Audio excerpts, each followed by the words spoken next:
This week's podcast is sponsored by Whitney Antiques, an antique shop in the heart of Oxfordshire, specialising in historic needlework. If you would like to know more about Whitney Antiques, check out their website, www.whitneyantiques.com. Hello and welcome back to Unearth the Past, a family history and genealogy podcast presented by me, Dr. Michala Hume.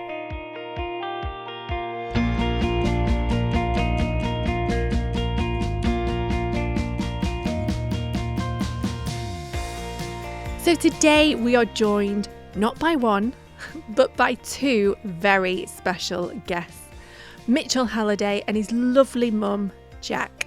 Now, Mitchell is one of the world's best makeup artists. He boasts over 1 million followers on Instagram and over 730,000 followers on TikTok and over 18.8 million likes. Wow. In 2020, he created his own makeup brand called Made by Mitchell, which has taken the world by storm. His iconic blush has become a staple in makeup bags across the globe. In 2023, Made by Mitchell broke a TikTok record when it made $2 million in sales in just a week. His beauty brand is praised for being all-inclusive and it's even reached Hollywood with celebrities such as Megan Fox wearing the products. Mitch and Jacque, welcome to the podcast. Mitch, thank you so much for coming on the podcast. Thank you so much for having me. Thank you for having me and my lovely mum. I'm excited for today, but I know my mum's nervous. Yeah, but yeah, I'm excited to. This is something that I have always found so fascinating, but I've never really even known where to go for it. So when I met you through work actually, didn't I? You did. And yeah, it's been a bit of a long time coming. It's going to be, whatever we find out today is just going to be a positive in every way. Because I think for my mum as well, which I don't know if you're going to go into this, but like my mum has so many unanswered questions from her entire life. How old are you now? 60 soon. No, are you not 60 already? No, 16. I swear you're The big 60, remember? So I was interested in when we started looking into your family tree to think, where do you get? Where does it come from? Where does Mitch come from? Right. Yeah. So I know you are obviously creative. I mean, the things you can do, I imagine not only on the face but with a paintbrush is unreal. I also know that you are a fantastic singer. Yeah, I did used to. Yeah, he says used to. He really should do more. He has got the most amazing voice. So when I was trying to find your creative gene, I didn't have to go back that far. Okay. I only had to go back from your dad a couple of generations till I found that creative gene. And that is with your great-great-granddad, Edgar Percy Halliday. Now, I'm going to pass you the family tree. If you just follow the top line, you will see where he sort of sits in your tree. Okay. And if you can see, he's just there, Mitch. So, right. And that's you that's sort of highlighted him. Okay. So we've got Mitchell Peter Halliday, James Halliday. And we've got your dad. Peter Halliday. Granddad. There's Joan, my Queen Joan. So Arthur Schmieder. What is that name? I'll get back to you. We're going to head back on that, but we're going to go to Edgar Halliday and then Edgar Percy Halliday. Oh my God, that's insane. It's insane. I've traced the Hallidays right back up until the 18th century. Yeah. Wow. Right? Wow. It's exciting. In 1911, we have what's called the census. And I found Edgar on the census. And I just want to show you that record. And I don't know if you can just read it out for me, if that's all right. If you just, I'm hoping you can read this handwriting. I can help you out if you can't. So if you just follow it across, that's Edgar, his wife, everybody living in the house. And I just want you to have a look at what he's doing for a job. God, what's going on happen? Wait, so Edgar head. So he's head of the household. Head of that. So this is what it used to say on household, like the head. Yeah. Age of males 39. He's married. Yep. Music hall artist. What does that mean? So Artist. he was a performer. Wow. Okay. And he travelled around the country performing and was at the top of his game. Oh my God. Oh my days! That's Thought you should crazy. have been into singing. But if you look at where his kids are born, they're born all over the country. Okay. And that's because him and his wife Travelled. We're are traveling. travelling around performing on the stage at all the local theatres. That's crazy. What So- the hell? What? Edgar Percy Halliday, Mitch's great-great-great-grandfather, was born in London in 1873. By the age of 18, Edgar had his own business as a self-employed music teacher, whilst also performing as a variety artist in music halls across London. Music halls grew out of old coffee houses and taverns during the early 19th century. By the 1850s, they'd become known for their variety acts and rowdy audiences. Variety artists like Edgar entertained the crowds with catchy songs, dance routines, and comedy sketches, often performing at several theatres in one night. By the time he was 21, Edgar had left London and was touring the country. It was whilst on tour in the Northwest that he met Mitchell's 3 times great-grandmother Elizabeth Gray, who was also a variety artist from Lancaster. The pair performed across the region, including a long stint in Blackpool, and remained on tour until 1910 when they settled in Manchester. Music hall artists were the celebrities of their era. However, following World War I, music halls began to decline in popularity, with audiences now flocking to the cinema to watch actors such as Laurel and Hardy and Charlie Chaplin. By 1921, Edgar had retired from the theatre. He died in 1934 and is buried in Southern Cemetery in Manchester. Wow. Now, I know that he could play an instrument. I know that he had a good voice. Okay. And I know that, you know, he was one of the performers Wow. of I the mean, time. even that name, Edgar Percy Halliday, like, what a name. I was able to go back even further than that. I was able to go back to Edgar's parents. And I think the musical gene really sort of stems from them. Okay. His parents, his dad was actually born in Yorkshire. Okay. And Yeah. That's mad. but they spent the whole of their lives living in a place called Whitechapel in London. Yeah, no. They lived at number 263 Whitechapel Road, Okay. and it was a music shop. Oh, bloody hell. So they sold musical instruments. Oh my God, that's insane. It's crazy that. That's insane that you have even found all those details. I That's, know. that's wild. Takes a lot, doesn't it? No, it to does. take it all That's in. really crazy. So they sold musical instruments. Edgar's parents are called William and Sarah. And when William dies, it's Sarah that takes the shop on. Okay. Wow. That's crazy. So during this time that they're in Whitechapel, something else is going on. And that's a certain gentleman called Jacque the Ripper. Jacque the Ripper. Yeah. Okay. Your great-great-great-great-grandmother's shop, Right. which is on Whitechapel Road, is just in front of where the first Ripper murder happened. Oh Wow. my God. So there's a good chance that Jacque the Ripper Has been in the shop. Has been in the coffee shop. or has definitely walked past Yeah. the front of the shop. Oh my God. Have you That's not watched wild. Jack the Ripper? I love it. I mean, I've never. I will now. But I've heard obviously about what Jacque the Ripper was and what he did, Yeah. but that's insane. It's wild, isn't it? That's insane.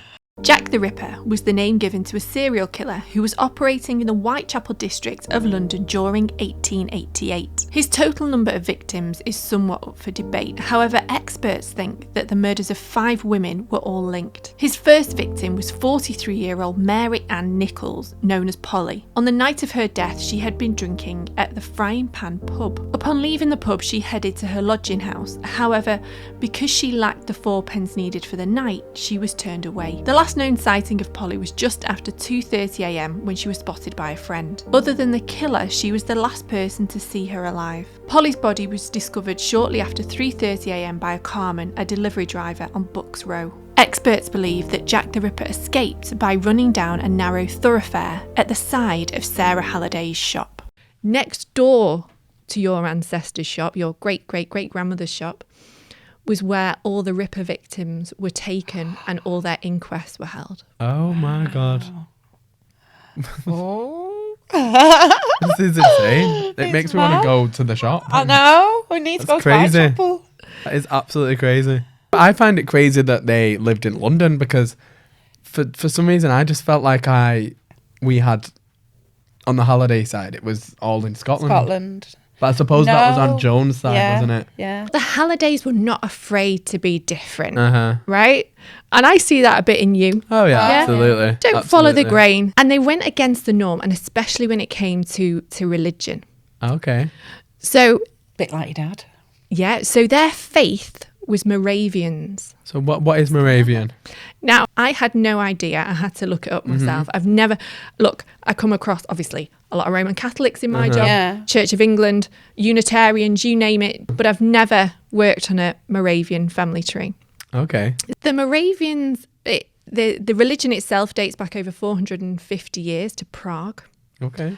And it's basically a religion that focuses on essentials. So they don't really care how you worship or, you know, they don't care sort of how you do it as long as you're doing it. And they believe in all things love. So they call each other sort of the brothers and sisters and they really sort of embrace love. They do a lot of charity work. Wow. And they're also very musical. Oh, well. So But That's very like I your might dad be wrong as well, here, you but is know. that a bit hippie-ish to it in a sense? Yeah. Like, because I feel like Yeah. that's what I feel like we're all just a bunch of hippies, really. yeah, Yeah, that's, very much. Wow, and that's Moravian. Moravian. Moravian. Okay. Yeah. Okay. Never come across that No, faith, I've never even heard of that. faith before. My dad would have probably heard of it, wouldn't he? Because Probably. he's so clued up on religions. But he's even very, though his he's dad very is not so religious like that. himself, but Really? he is like Yeah. that. Yeah. He really is. And it was just funny that they sort of believe that no matter, you know, you can worship more or less however you want. Yeah. And you can sort of interpret the Bible however you want. Yeah. As long as you're kind of doing it, it's up to you. Yeah. Which is quite diverse and it Yeah. embraces everybody. So no matter how you And that is your practice, dad yeah, all Yeah. over. that's I think it's quite refreshing, that, isn't it? Yeah. Just like, just as long as you're being good and following Yeah. your faith, then what's really the issue? yeah. That's crazy. I can't wait to tell my dad that. I know, he'd be well chuffed. Now I know the reason that the Hallidays were quite easy to find to a point is because of this name, Shemida. Shemida. Shemida. Yeah. Now, I couldn't find. So we know that's in Edgar's line, right? And we know that his dad has that name as a middle name. And I think the generation above that does. But I don't quite know where it's come from before that. The only thing I can assume, it may be something to do with the religion. We thought like maybe Jewish, but then No, so No? Moravians, that's that's what you are in terms of religion. Yeah, well. Moravian Have you heard of conformist. Shemida before then? Have Me, you- yeah. Oh, I'd never even heard that name before. yeah, your dad spoke about Shemida. Well, I'm going to show you a few more documents, if that's all right. yeah, I'd love to see. I could listen to this all day. I know. So intriguing, A lot isn't to it? take in, isn't it? Yeah. As well? Edgar Percy Halliday, who we spoke about, we know that he was on the circuit, right? So he was on the circuit, he was performing on the stage. He seems to have been very well loved because he was more or less doing this up until he passed away. He passed away in 1934, and as was quite traditional then, people took a little ad out. Yeah. So I found him in the newspaper. I found him in the Manchester Evening News. Oh my God. And this is in 1934, and it's just a tiny, tiny little reference to him in the newspaper. Halliday. On March 7th, Edgar Percy, beloved husband of Elizabeth Halliday, 7 Lime Grove, Longsight, Inquiries Broom, Downing Street at Rest. Ah. That's where your granddad Pete lived long time. Oh, really? Yeah. Now, I've also got an image for you, an image that I want to show you, Mitch. So, as I've mentioned, I trace the Halliday line right back to the 18th century, and that's with your 5 times great-grandfather, John Halliday, who was from Yorkshire. Okay. Now, his son was Richard. He was born in 1816 in Yorkshire, so a long time ago. 1816. 1816. His wife was Mary, and they went on to have 5 children. Now, one of those children was Edgar's dad, William Shemida Halliday. And I've actually found a picture of William's sister. Wow. So William had a sister called Mary Magdalene. Mary Magdalene. Didn't you used to say that with something about Magdalene? Mary Magdalene. So I'm going to show you a picture of her. I wonder if you look like her. So she's just sort of the older one of the two. Oh my God. That is crazy. And is that her baby? So that's her son. Ah, Mary Magdalene. And she was Yorkshire as well then? So she's now living in London in Whitechapel. So they moved from Yorkshire and set up a coffee shop. Right, okay. Right. So Richard moves moves from Yorkshire to London, sets up a coffee shop, and then William sets up his own coffee shop, which then evolves into the music shop. Yeah. And William is advertising quite a bit in the newspaper. So he's really he knows how to promote a product. Oh, wow. Right? Well, maybe that's where I get it from then. So he's really using his marketing skills. Because that would have been the TikTok of the day as well. Yeah. Yeah. Wow. That's mad, isn't it? That is crazy. That is absolutely mental. I wish my dad was there to. I know. Sorry to interrupt the podcast, and it will be back in just a minute. But I would like to take the time to talk to you about an organisation that is really close to my heart, and that is The Power of One. The Power of One is a non-profit organisation founded by the fabulous Samantha Hutchinson, which supports women across the world who work in the animal welfare community. There are currently thousands of women across the globe who are fighting to improve the lives of animals and make their communities safer by reducing the spread of disease. They are working really hard to reduce the number of animals on the street through rescue, providing rehabilitation, rehoming, and spray and neutering campaigns. They are also raising awareness through education in local schools and improving public perceptions of the cities, towns, and countries in which they live. Now, this industry relies almost exclusively on public donations, and many women risk their livelihoods and, in some cases, even their lives just to be a part of it.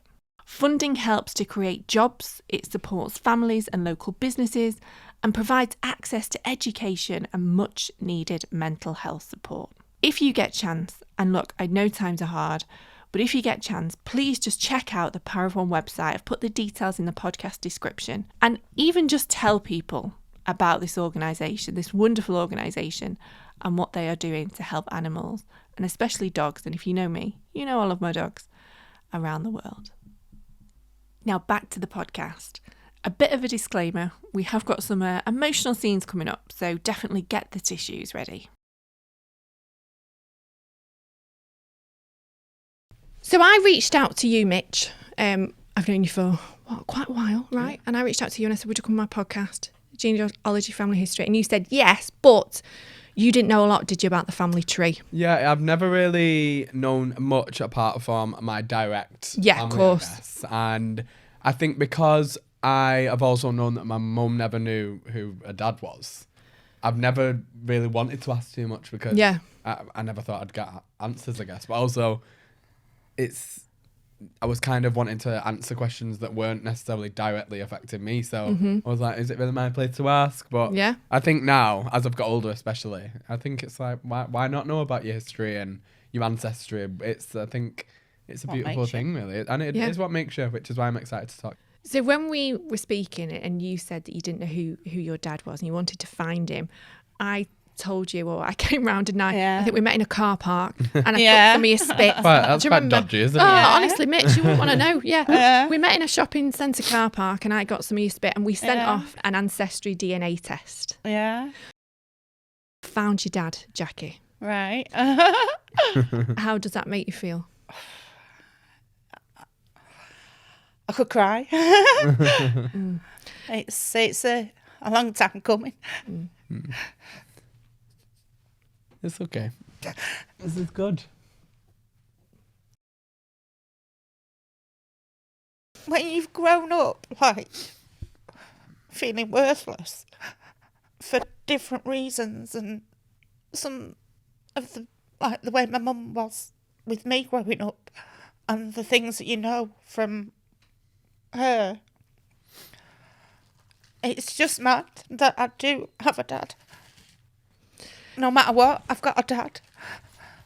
You know, and so there's part of me, and it makes me wonder if some of my things, the traits, the things, my stubbornness, because growing up... Oh my God, she's so stubborn. Is she? Jesus. I've always been told I'm stubborn, and that's what keeps me going. I'm stubborn.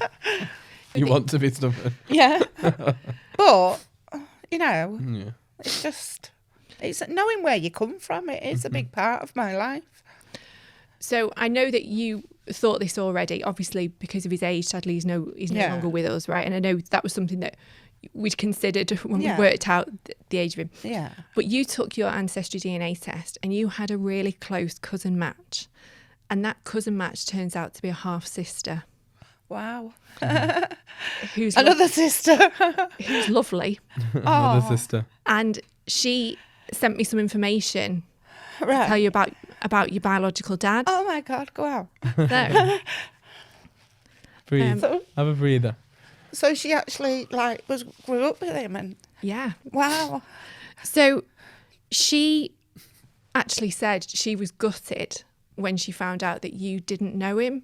God. And she doesn't believe that it was his decision not to have any contact with you, Oh, right. So, because he was a man who was fair, believed in justice. He loved his local history, she said. wow. He left school really young without any qualifications, but she said if it had been another era, he'd probably been an architect. Oh, wow. wow. Yeah, so she Yeah. said, That is so mad, that, because I love all that. really? I love grand designs and, Yeah. you know, watching how things are made. And And he was Wow. very sort of socially conscious. So he was very aware that, you know, a lot of social issues in today's society are down to poverty. And he was very much aware of that. She said he was very bright, even though he didn't particularly have a great education. He was Yeah. a very intelligent man. wow. I've got a picture of him. Do you want Have to see you? him? Please. Oh, wow. Are you ready for this? Yeah. Yeah? I'm crying out of... Yeah, it's relief, isn't Relief. it? It's relief. So she grew up with him, did she? She did. Wow. Yeah.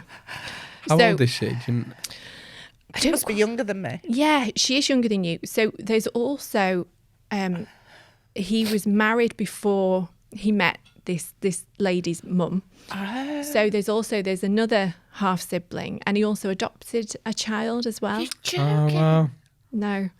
Wow. So I've got a picture of him when he was younger, if you want to have a look, and then I've got another one of him Yeah. slightly older. That's your dad, Jackie. Oh my God. Oh, my God. Flipping next. Look. I feel like he's got your eyes. Wow, he's got big ears. You have big ears. Do I? Yeah. Wow. If you pass it back, Mitch, I've just got an older picture of him, which I Wow. can show you. How old would he have been? there? So he would have been, 20? I think about, early 20s. All right. And then I've got another picture of him, in later life. Oh my God. I think he looks like you. Eyebrows. I think he really looks like. Look at that. Yeah, That's your nose and some eyes. definitely that part. Yeah. When Maybe. you take out his mouth. Now I know why I'm receding. Bloody hell. I hope I don't have to get a hair transplant. Did he live in He lived in Leeds, his whole life. Wow. Wow. His whole life. So I could have even passed his house when I went looking. Now, this isn't the only mystery that I'm solving for you today. She'd be wishing she never came, Mitch. I know. This is gonna do me off. Can I ask how old he was first when he passed? Of course, yeah. I've got a picture of his grave if you want to see it. I didn't know whether you would. Oh, wow. Yeah. Yeah. Oh. Wow. And that's his dearly loved wife. Mother and grandma. Oh, so he's got grandkids as well. Oh, Passed wow. away June. He passed on the 19th of November 1992, and he was 68 years old. Oh, so So, right. Because I have this thing in my head as well about, like, I know my mum was, my mum was 70, no, can't remember now because my head's a bit fuddled. But I look at, like, how long somebody's lived, and I was curious to how long my dad had lived.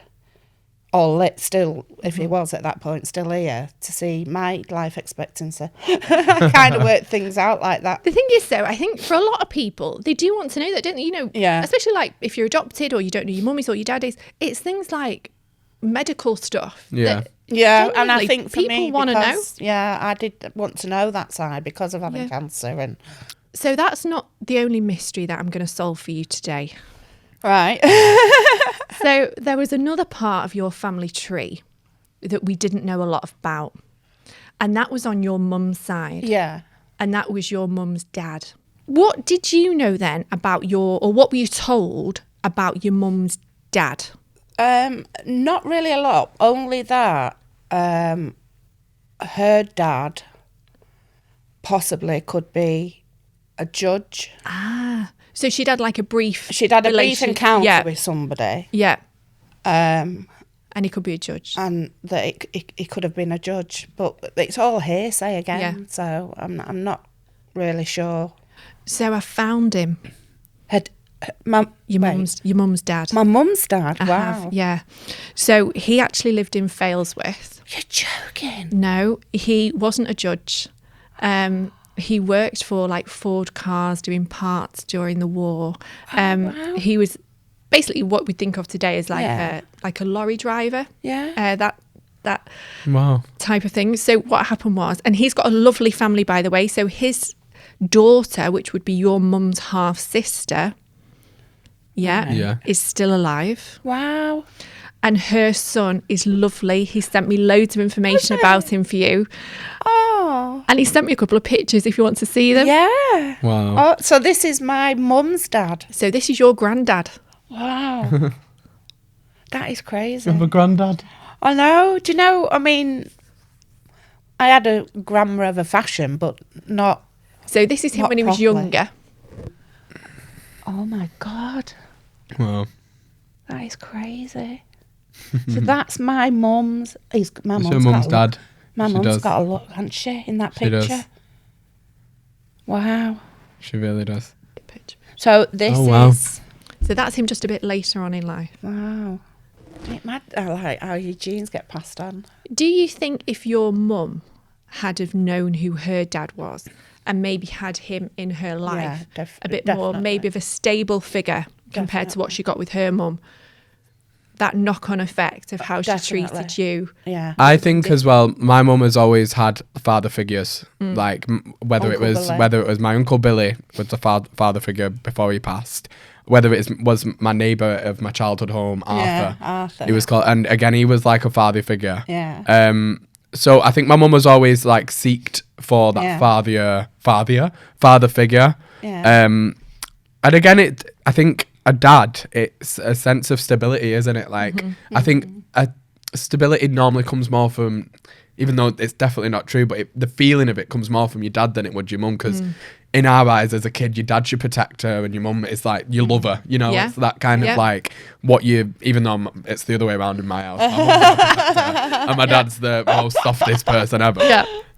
But I think it's when you see everyone else, whether it's your friends or your peers, and they have that kind of like, the dad's this strong presence in their life, it's like anything in society, you crave something that you don't always have. So I feel like that stability as probably the lack, or maybe the lack of, has impacted you throughout your life, where you've searched for stability, whether it's in someone or in something. Circular thing, isn't it? Especially like when I was growing up, I don't know if you're allowed to say the word bastard, but yeah, you can. I was many a time, numerous times, called a bastard in school. Were you not, Jacque? You're not. I know, but you get scars, don't you? Yeah, of course. So like you crave for something and you just want to be part of that. I mean, there's so many different forms of bullying, isn't there? Especially like today. Crazy. Can I just say thank you so much for coming on the podcast. Thank you. Jackie, has that answered a few questions? It How has it been for you? Because I think you had the most information really in the podcast. Obviously, like, I feel I belong now. You know, I do belong, and it's nice. Even though I've cried, it's nice to know that, you know, and find out that your dad... Do you think you want to meet your half-sister? If she wanted to meet me, I would never, you know, step on her toes because I've lived without a dad in that sense. But it would be nice to see... Yeah. And even to ask more questions of, like, just about him and... definitely. Everybody that I've contacted to do with your biological grandfather and your biological dad have been lovely. Mm-hmm. Really forthcoming with information. Did they know about me? No, they didn't. No. And they didn't know in your granddad's case that he had had another child before. They figured it out through the DNA, but they didn't know. Well. Now, I'm going to finish with a quick question that I ask all my guests. And I am conscious of time. Zoe's going to look at me and saying, come on, Michala, I want to go home. If you could invite anybody from your family tree who's no longer with us for dinner tonight, who would it be? What would you cook? Mitch? I have two different answers. Go on. For my mum's sake, I'd say her dad. Just so you could have a conversation with him. Even if he went again and never came back, you could answer some questions. But I would really like to speak to Edgar Percy Halliday.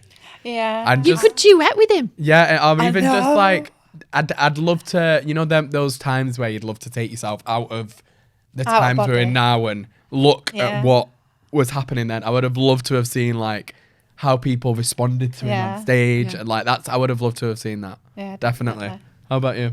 I think definitely that. And also my mum, Yeah. to have a few conversations with her. Yeah. Yeah. And What would you let say her, to her? I think I'd talk to her about her dad because I think Yeah. I felt some of her pain, like when she used to talk about how she was brought up. So I do understand, but you know, you've got to make that difference, haven't you? So And I sometimes think the being the person that breaks the mold of trauma, yeah, it's not just breaking your own trauma. It's like it is going back a lot of the time and not fixing, but putting things in place where it's like, no, that this is this, and now for me, I know what I need to know. So I think breaking trauma, it's not just about yourself. It is about going back. So yeah. when you meet again. Thank you so much, Faith. No, thank you. Thank you. And thank you for having me mum as well. Thank you. Yeah, thank you. Yeah. So that is it for this week's podcast. Thank you so much again to the wonderful Mitch and his mum, Jacque, for popping on and letting me delve into their family tree. A massive thank you to Becky and Whitney Antiques for supporting this podcast, and also to Sam at The Power of One. Thank you so much. I couldn't make this podcast without you, so thank you very much. I must also thank the researchers on this episode, which was Amy Boyd, Olivia Chapman, Ella Matthews, and Matilde Demane. I must also thank my production assistants, Javaria Salim and Lucy Stott. And a huge thank you to you guys for listening. Thank you so much. Thank you for all your messages, for your comments, for suggestions of guests I've had this week. So thank you. It's very much appreciated. Don't forget, if you want to get in contact with me, you can. You can do so via my website, which is www.michalahume.com. Have a fantastic week researching, and I shall see you again soon.